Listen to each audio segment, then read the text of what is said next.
রাজনীতিতেও ভেজাল ঢুকে গেছে, তাই না? মুহাম্মদ সাল্লাল্লাহু আলাইহি সাল্লামের রাজনীতি আছে? নাই। মুহাম্মদ সাল্লাল্লাহু আলাইহি সাল্লামের রাজনীতি উঠে গেছে, এখন গণতন্ত্র শুরু হয়েছে। আর ওটাও তো ঠিক মতো নাই, তাই না? সবগুলোর ভিতরে ভেজাল ঢুকে গেছে।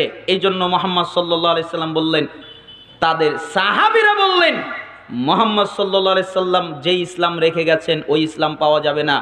তাই তো আমি মাঝে মধ্যে বলি, আমরা আহলুল হাদিস মানুষ, আমাদের আকীদা এমন আকীদা, আমাদের বিশ্বাস এমন বিশ্বাস, আমরা রাসূলের সুন্নাত এমন ভাবে আঁকড়ে ধরি, আমাদেরকে যদি কেউ ফাঁসির মঞ্চে উঠিয়ে দেয় আমরা বলবো ফাঁসির মঞ্চে উঠতে রাজি আছি, জোরে আমিন বলা বন্ধ করতে রাজি নেই। আপনি আমাদেরকে ফাঁসি দিয়ে দেন, কোনো অসুবিধা নেই। আপনি আমাদেরকে হত্যা করেন, কোনো অসুবিধা নেই। আপনি আমাদেরকে মেরে ফেলেন, কোনো অসুবিধা নেই। জোরে আমিন ছাড়তে পারছি না।